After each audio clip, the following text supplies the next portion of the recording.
Happy Friday. Are you familiar with the concept of an own goal? Like there's two teams playing against each other. Each team is trying to score a goal against the other team. But when you own goal, that means you've accidentally scored a goal against yourself. In the beautiful game of soccer, the phenomenon of an own goal happens infrequently, but sometimes happens in ways that are quite beautiful, but they're always dramatic and always traumatic to the people involved. If this isn't ringing a bell for you, if you don't know what to picture, if you don't know what I'm describing, even if you have never watched a soccer match in your life, just watch this. You will understand instantly what I mean.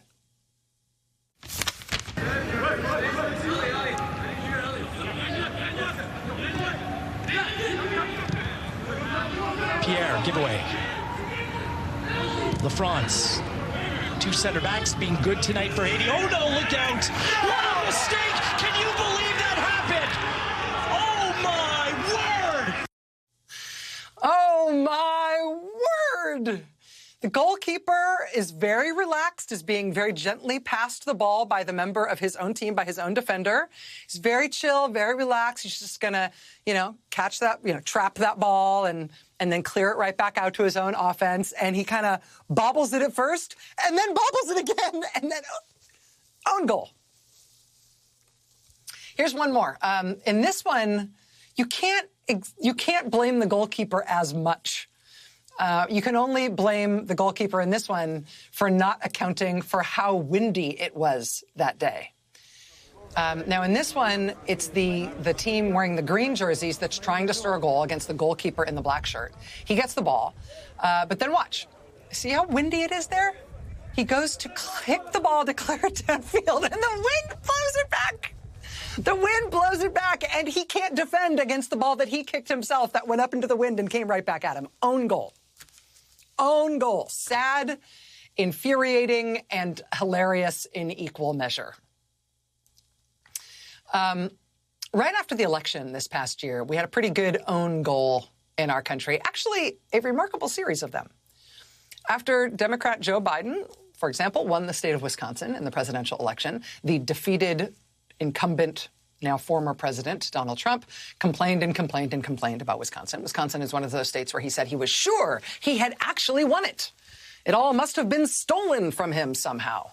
And actually, he had proof that Wisconsin was stolen, and he would show everybody the proof, and wouldn't they be sorry?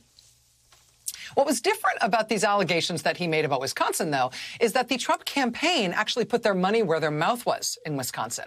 They put up cash. They put up like $3 million in campaign money to pay for a recount of the presidential election vote in Wisconsin, in two big Democratic counties, Milwaukee and in Dane County, Wisconsin, where Madison is. They actually paid for it. They hate paying for anything, right?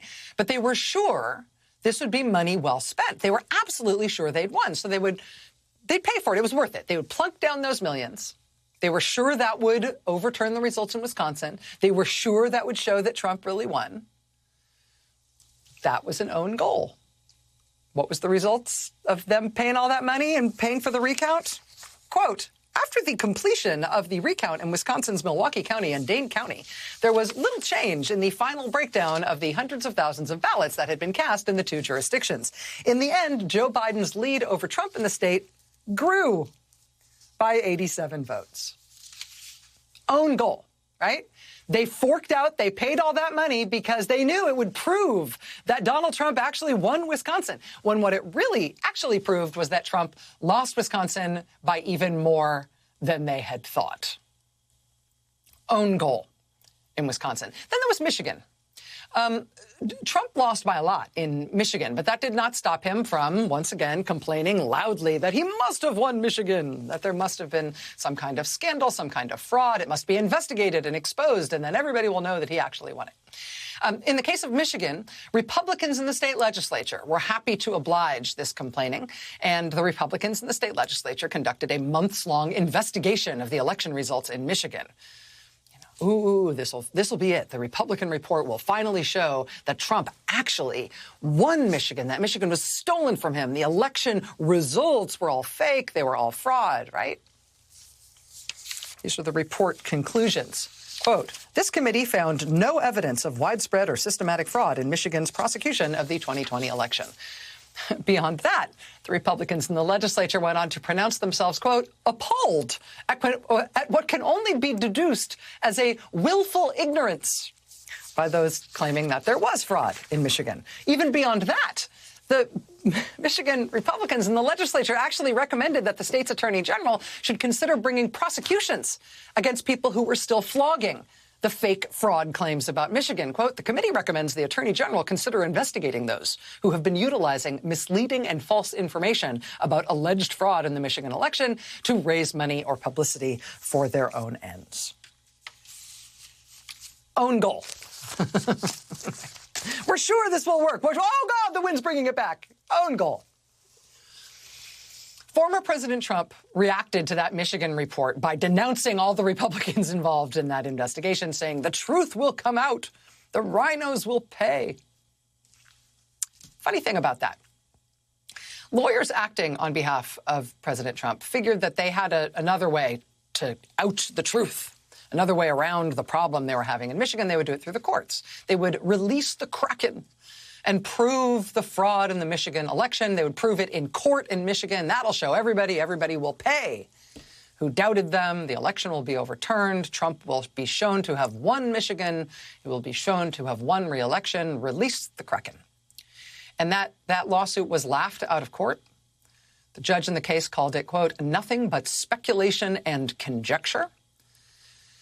But then the Kraken sailed up into the wind and eventually came crashing back into their own goal, because it wasn't just that the lawsuit got thrown out. The judge eventually ruled that not only was that lawsuit baseless, it was so baseless and so disingenuous as to be effectively a fraud on the court.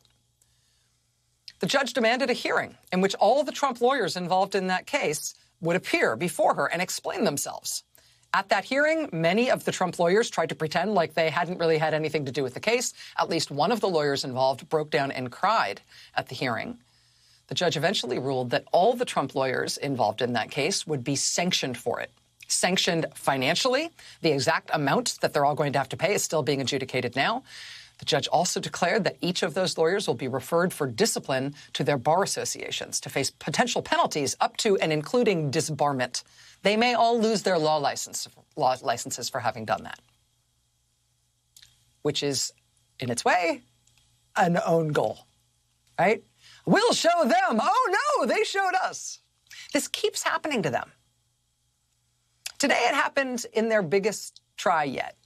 In the Republican bizarro world, months-long election results review, the so-called audit in Arizona, another state that Joe Biden won, where President Trump has complained that he must have won. He must have actually won it. Former President Trump had proclaimed that the Arizona audit would turn up the real evidence, the real proof that he actually won all these states. And Arizona, with this audit, they'd be first. And then all the other states where it looked like he lost, they'd all end up fessing up too after Arizona collapsed. And all the states would end up admitting he really won. Watch, Arizona will go first. We reported here on the show last night that I had seen, that our staff had obtained and seen a draft version of the Arizona audit report ahead of its formal release today. And because those results were going to be formally released today, we decided not to put those purported results from the draft on television. After all, a draft report is something that might be revised substantially before the final results came out. We decided, given that nobody really believes what's going to be in this report anyway, we'll just wait to see what they finally release. I did tell you last night that what we were seeing in the draft report showed that the results of the Arizona audit were somewhat hilarious. Well, today we got the final report. They released it to the public, and indeed, in fact, it matches with the draft that we saw last night, and hilarity did, in fact, ensue. After their 5 months of trying and searching for secret bamboo fibers and using UV lights and putting the ballots on Lazy Susans and spinning them around and hiring the weirdest clown car imaginable of conspiracy theorists and QAnon promoters and crackpots to slice, dice, and julienne the ballots and the voting machines from the great state of Arizona, the end result of their 5 months-long audit is that their count showed that Joe Biden's margin of victory in the state increased by about 360 votes. that Trump lost Arizona even worse than he previously believed, which is an own goal.